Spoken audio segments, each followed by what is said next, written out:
Well, this should be YouTube worthy. I didn't get any film of me being stuck, but I was stuck pretty good in a snowbank. About around to here. You can see where snow was piled up on my hood a little bit. And was stuck there for about a good fucking hour before someone finally got me out of it. So, if there's something you need on your car, whenever, it's a good tow ring. But, a little bit of bad news is fucking this. You probably won't be able to see it, but yeah, you can kind of see it. That's my CV shaft kind of hanging there. So,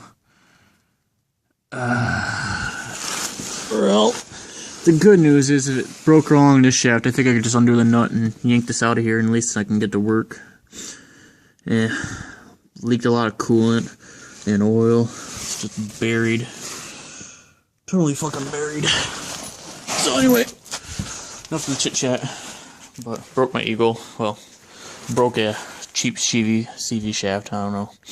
I wonder if that was what would make my noise. I thought the transfer case went out because that would always stutter in four-wheel drive. But it might have been just that the entire time. Just one really shitty CV shaft, Chinese part shit. But if there's a nut under there, I'll undo that, see if I can pull that out of there, and then I can at least go two-wheel drive to work. I already checked it. My brake line looks alright, and I drove it really slowly home, so yeah, hopefully we can make it live.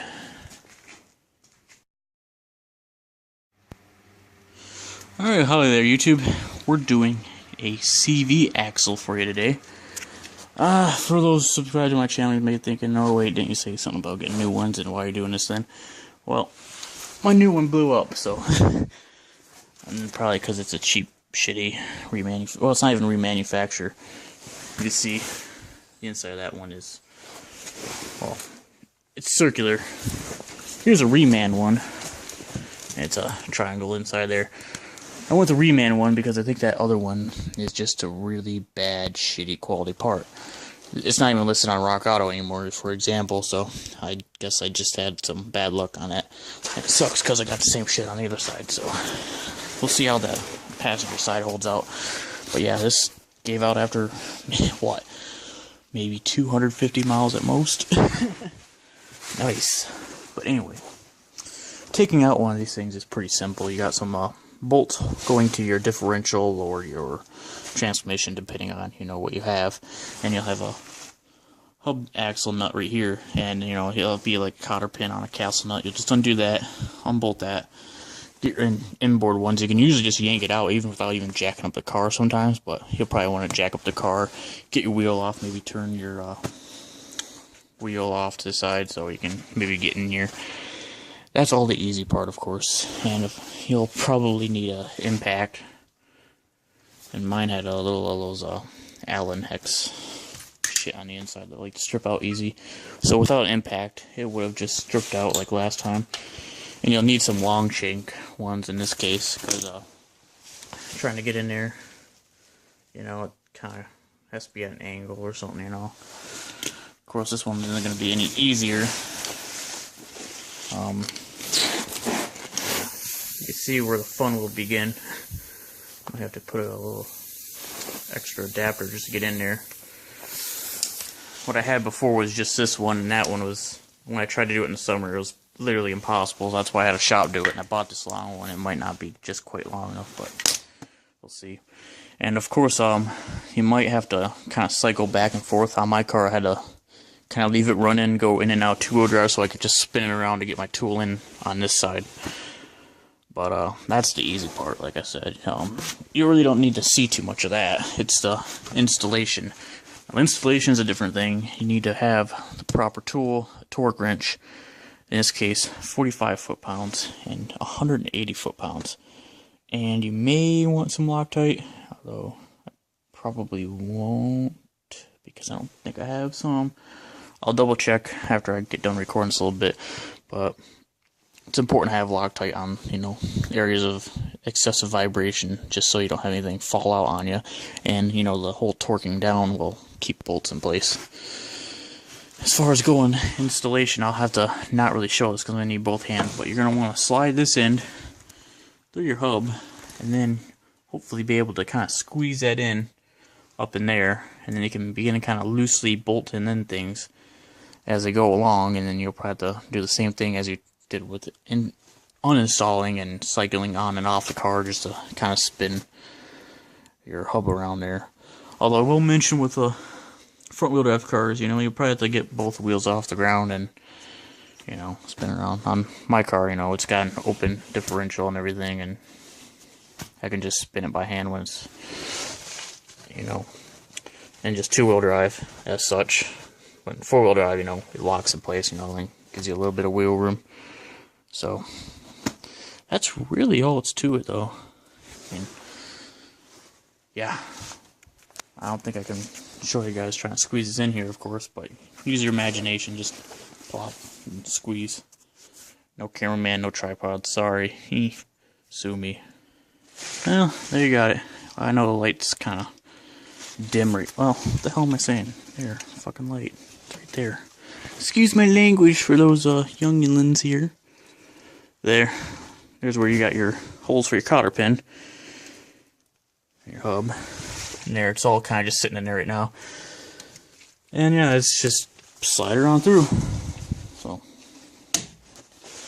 now you just take your bolts and maybe kind of get them started by hand a little bit. Yeah. Right there. Yeah, I have to hold the shaft up towards it. Yeah, again, it's kind of hard to do with one hand. It's close. Yeah. Yeah. But yeah, you'll just want to screw your bolts in, you know, just finger tight maybe.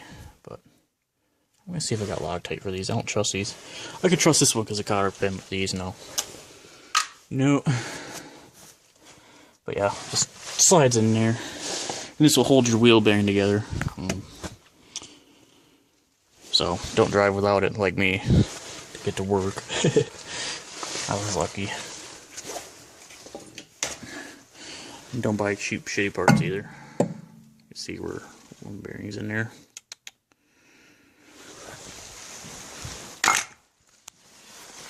Yeah. But wait, there's more. Here we go. I wonder if there's a... I can't remember what brand this was. Cardone. Although that might be the reman ones or something.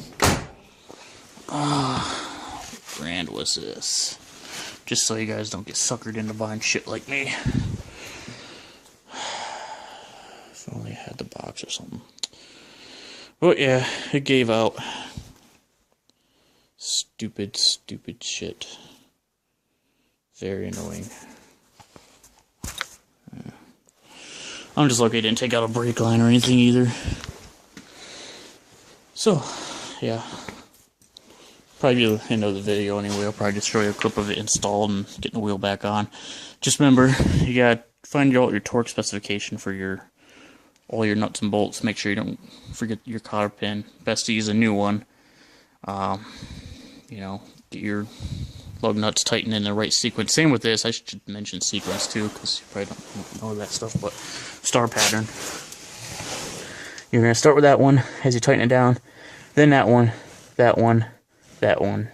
You know, just go in star pattern back and forth. Same with your lug nuts, just to make sure it's evenly tightened up.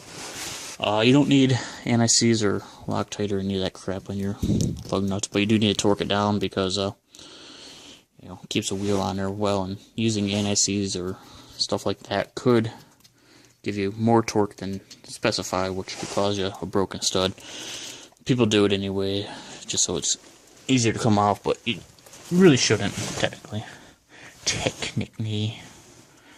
But yeah, that's really all to it. Also a good time to check out, you know, your caliper and, you know, how much pad life you got. You know, check out your brake line. Like, I know this one's a little bit cracked. Right there. You can see a little crack in there. Up around there. Something to think about getting. And, bushings, you know. Stuff like that. Heck, with the wheel on, give it a little wiggle. See if your wheel bearing's alright. Otherwise, a CV shaft should be a straightforward job, although it's always implied straightforward, but not actually straightforward and more of a pain in the ass than you can comprehend. But as far as most things go, it's only a couple steps. It's just get through the steps. So anyway, thanks for watching my little short video on getting a CV shaft in without really showing you the whole process of, you know, look at me, I'm tightening the bolts. But use your imagination. Refer to your specifications and maybe your repair guide if you got one. It's pretty helpful sometimes, and just don't forget the basics. You know, if tightening evenly, Loctite on your inboard nuts if needed, and making sure, you know, everything's in there well. Just take your time, basically. Anyway, thanks for watching. Alright, a bit of a skip forward ahead of the process, but CV shaft's in. Axle nuts in, tightened down with its cotter pin. Well, I'm not even pointing. This has a little special, I don't know what you call it, but it's a metal piece that goes over your nut, and then it has these grooves that you put your cotter pin through, that you line up with the hole. It's also a castle nut, but it does the same thing, basically. And then I'm going to show you a proper way of tightening your car's lug nuts. 75 foot-pounds is what I found for this, on the internet at least. But, you know, see, I got that one. Then we're going to do a star pattern, go the one directly across. But seeing how this is a 5-lug, you know, I just say, oh, I'll skip one and go to this one. Get that on there. So I was going to do a double click. Go that one.